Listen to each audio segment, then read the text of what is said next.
بسم اللہ الرحمن الرحیم۔ السلام علیکم۔ آپ دیکھ رہے ہیں ڈی ڈی پی انالیٹیکا۔ دو تین ایونٹس جو کہ آج کے سیاسی ماحول اور ڈیولپمنٹس کی طرف اشارہ کرتے ہیں، ان میں ایک تو گڑھی خدا بخش میں جو تقریب ہوئی بے نظیر بھٹو کے بارے میں، اور اسی تقریب میں بلاول نے تقریر کی جو بنیادی طور پہ اپنی اچیومنٹس اور عمران خان کے خلاف زیادہ تر بات چیت تھی، اور پھر چودھری شجاعت نے ایک جگہ پہ ایڈریس کیا۔ اس کے علاوہ عمران خان نے بھی ایک انٹرویو دیا جو کہ مشہور جرنلسٹ وغیرہ اکٹھے کیے ہوئے تھے، ان سے بات چیت کی۔ اس ساری قصے کا نچوڑ اور پھر آگے کیا ڈیولپمنٹس ہونے جا رہی ہیں، سوچ کیا ہے ان لوگوں کی جو کہ حکومت میں بیٹھے ہیں، جس سے اندازہ کیا جا سکے کہ آگے حالات کیا ہونے والے ہیں۔ جہاں تک بلاول کا تعلق ہے، اس نے ایک دو اہم باتیں کی۔ ایک تو اس نے یہ کہا کہ یہ جو حکومت گری، یعنی نو کانفیڈنس موشن ہوا تھرو ہوئی اور جس کے نتیجے میں پی ٹی آئی کی گورنمنٹ گئی، یہ کوئی سازش کا نتیجہ نہیں تھا، امریکہ نے نہیں کیا، یہ میری پارٹی نے کیا ہے، پیپلز پارٹی اور پی ایم ایل این نے مل کے کیا ہے، اور یہ ایک جمہوری عمل تھا جس کے تحت عمران خان کی گورنمنٹ کو فارغ کیا گیا۔ اور یہ پاکستان کی تاریخ میں پہلی دفعہ ہوا کہ ایک سٹنگ گورنمنٹ جو ہے اس کے خلاف نو کانفیڈنس موشن ہوا۔ عمران خان کو وہ سلیکٹڈ ہی کہتا رہا، جیسے خود یہ الیکٹڈ ہیں۔ بہر صورت سلیکٹڈ کا اس نے کہا جی کہ آج آرمی نے، اسٹیبلشمنٹ نے ان کے پیچھے سے سپورٹ کھینچ لی ہے اور اب یہ واویلا مچا رہے ہیں۔ دوسری بات اس نے کی کہ عمران خان کو پارلیمنٹ میں آ جانا چاہیے۔ پارلیمنٹ میں آنے سے اس نے کہا ایک تو یہ کہ جو لوگ اس کو وکٹمائز کرنا چاہتے ہیں، یعنی اس کو انتقام کا نشانہ بنانا چاہتے ہیں، وہ پھر نہیں بنا سکیں گے، اور اگر یہ پارلیمنٹ میں نہیں آتا عمران خان تو پھر جب اس کو انتقام کا نشانہ بنایا گیا تو ہم اس کا کچھ نہیں کر سکیں گے، ہم نہیں بچا سکیں گے۔ اس نے کہا ہم نہیں چاہتے کہ عمران خان جیل میں جائے یا نیب کے سامنے پیشیاں بھگتے، لیکن پھر ہم کچھ نہیں کر سکیں گے، اس لیے اس کو پارلیمنٹ میں آ جانا چاہیے۔ تیسری بات جو اس نے کی، اس نے کہا کہ پارلیمنٹ میں آ جائیں تو پھر ہم مذاکرات کر سکتے ہیں، بات چیت ہو سکتی ہے نیب آرڈیننس کے معاملے میں کہ اس میں کیا ترمیم، کیونکہ نیب آرڈیننس کا آپ کو پتہ ہوگا کہ وہ انہوں نے ترامیم کر کے تو اپنے سارے کیسز تو ختم کرا لیے اور کچھ رہ گئے جو وہ بھی ہو رہے ہیں، لیکن عمران خان نے اس کو سپریم کورٹ میں چیلنج کیا تھا، اور وہ ہیئرنگ چل رہی ہے، اس میں کوئی جنوری کی ڈیٹ مل گئی ہوئی ہے، غالباً 7 جنوری۔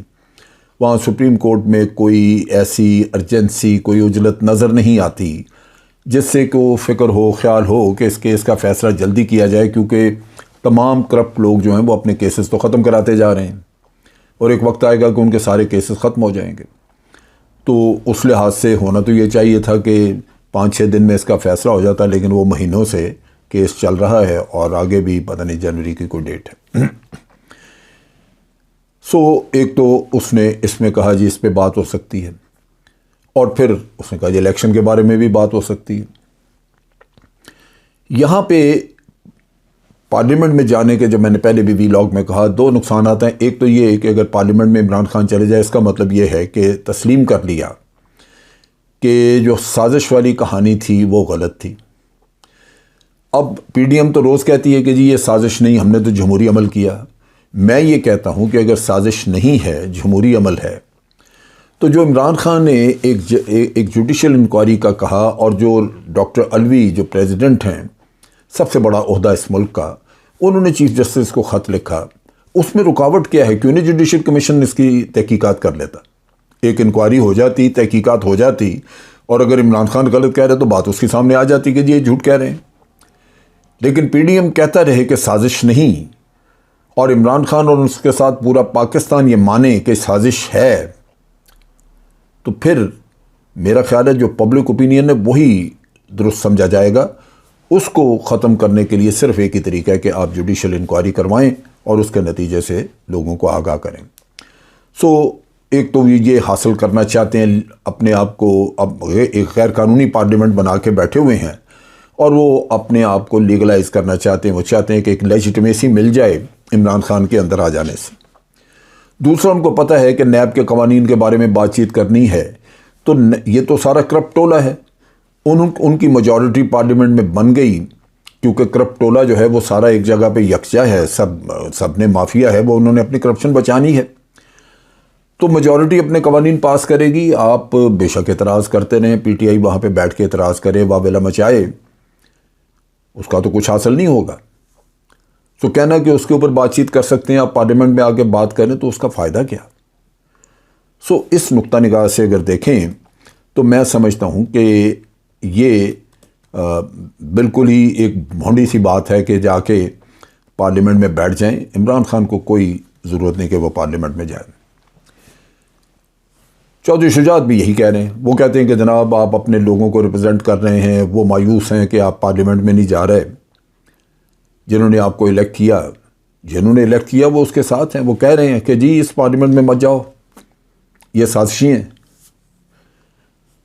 اور وہ بھی وارننگ دے رہے ہیں کہ جی یہ دشمن کو، عمران خان دشمن ممالک کو خوش کر رہا ہے، لہذا اگر یہ اسی طرح رہا تو اس کے خلاف سخت ایکشن ہوگا۔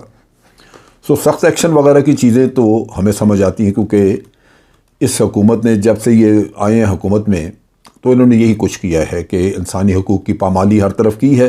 سخت ایکشن کا مطلب یہ ہے کہ لوگوں کی عزتیں اچھالی ہیں اور اس کی وجہ سے لوگ ڈرتے ہیں۔ پھر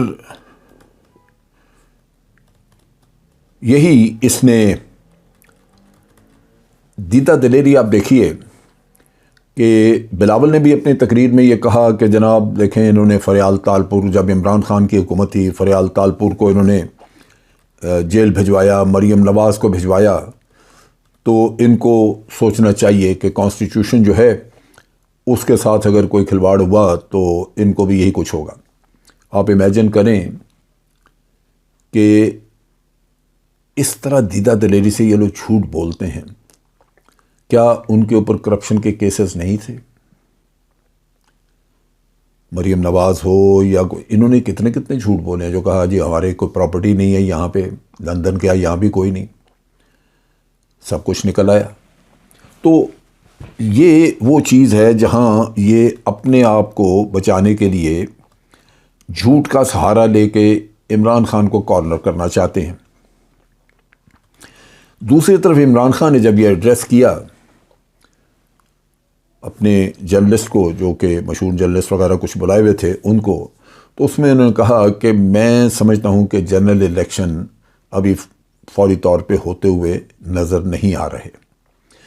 یہ میرا خیال ہے ایک حقیقت پسندانہ سوچ ہے۔ الیکشن سوال ہی پیدا نہیں ہوتا، الیکشن موت ہے ان پی ڈی ایم کے لوگوں کی، یہ ڈیتھ وارنٹ ہے۔ اگر آپ ان کو کہیں الیکشن اور کوئی تاریخ آ جائے تو یہ ڈیتھ وارنٹ ہے، اور ان کے ہر جائز ناجائز مطالبے کو آپ کا الیکشن کمیشن موجود ہے پورا کرنے کے لیے۔ ایک بے بسی کا عالم ہے، اس کو سمجھنا چاہیے۔ جو گولز ریئلسٹک ہیں، جن کو اچیو کیا جا سکتا ہے، ان کو اچیو کرنا چاہیے، باقی چیزوں کے اوپر اپنی انرجیز ویسٹ نہیں کرنی چاہیے۔ بالکل درست ہے کہ الیکشن جو ہے وہ فوری طور پہ ہوتے ہوئے نظر نہیں آ رہے، بلکہ میں یہ کہوں گا کہ الیکشن جو ہیں جو ایکچول ڈیٹ جہاں اگست یا سپتمبر میں ہونے چاہیے، ہو سکتا ہے اس پہ بھی نہ ہو، کوئی نہ کوئی بہانہ لے کے آگے لے جائیں۔ یہاں پہ ایک اور جو چیز ہے اس میں بہت زیادہ بات چیت ہو رہی ہے اور وہ سوٹ کرتی ہے پی ڈی ایم کو۔ پی ڈی ایم جانتی ہے کہ الیکشن آج ہوں، کل ہوں، یا 6 مہینے بعد ہوں، 8 مہینے بعد ہوں، وہ الیکشن جیت نہیں سکتے۔ لوگ ان کو ٹھکرا چکے ہیں، لوگ نفرت کرتے ہیں ان سے، لہذا وہ یہ چاہتے ہیں کہ یہ حکومت عمران خان کو بھی نہ آئے ہاتھ میں، کیونکہ اگر الیکشن عمران خان جیت جاتا ہے تو کوائٹ پاسبل کہ ان کے کرپشن وغیرہ کے کیسز کھلیں. سو وہ درمیان میں ایک وقفہ، ایک گیپ دینا چاہتے ہیں. چنانچہ ایک طرف تو یہ واویلا مچایا گیا اور اس کا رونا رو رہے ہیں کہ جی اکانومی کا بہت برا حال ہے، میثاق معیشت ہونا چاہیے، ساری پارٹیاں مل کے بیٹھ کے بات کریں. دوسری طرف یہ شوشہ چھوڑا جا رہا ہے کہ ٹیکنوکریٹس کی گورنمنٹ بنا دی جائے، کیونکہ ٹیکنوکریٹس کی گورنمنٹ اگر بن جاتی ہے تو اس سے وہ کافی لمبے وقت کے لیے رکھی جا سکتی ہے کہ وہ اکانومی کو ٹھیک کریں، وہ کام کریں. اس کے بعد جب اکانومی ٹھیک ہو جائے اور معاملات آپ کے درست ہو جائیں تو پھر کوئی الیکشن بھی کرا لیے جائیں. اس کی کوئی ڈیٹ، کوئی اس کا یعنی دوسرا سرا نظر ہی نہیں آتا کہ وہ کب ہوں گے الیکشن. اب یہاں پہ سوچنے کی بات ہے کہ ٹیکنوکریٹس جو ہیں وہ کہیں بھاگے جانے. اگر آپ الیکشن کرا دیں اور الیکشن کی بنیاد پہ کوئی پولیٹیکل گورنمنٹ بن جاتی ہے تو پولیٹیکل گورنمنٹس کو یہ مشورہ دیا جا سکتا ہے، ان کو کہا جا سکتا ہے کہ جناب آپ ٹیکنوکریٹس کو اپنے ساتھ ایڈوائزری کمیٹیوں میں لے لیں.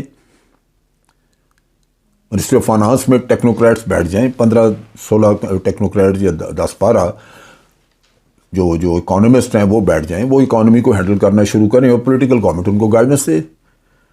جو پولیٹیکل گولز ان کے ہیں وہ ان کی اچیومنٹ کے لیے ٹیکنوکریٹس ان کی مدد کریں.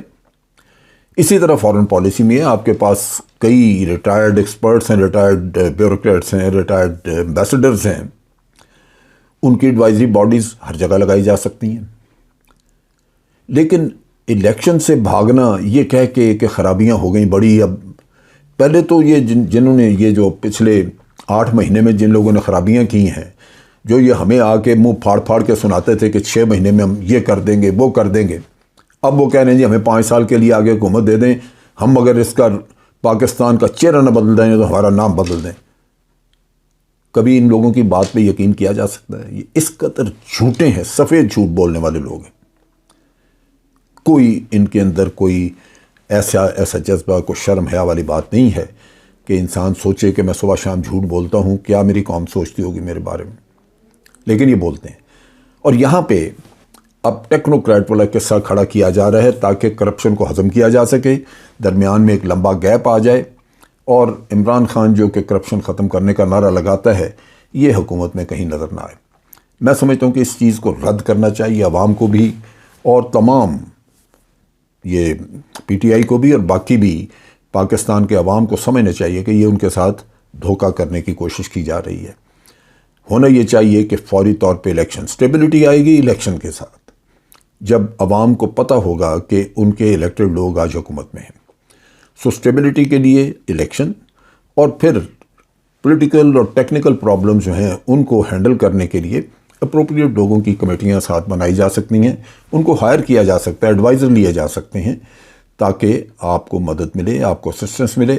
لیکن یہ کہنا کہ ٹیکنوکریٹس کی حکومت بنا کے تو آپ الیکشن سے بھاگ جائیں، وہ قطعاً میں نہیں سمجھتا کہ نہ ملک کے مفاد میں ہوگا اور نہ ہی میں سمجھتا ہوں پاکستان کے عوام کو قابل قبول ہوگا. اب تک کے لیے اتنا ہی. افواج پاکستان زندہ باد، پاکستان پائندہ باد.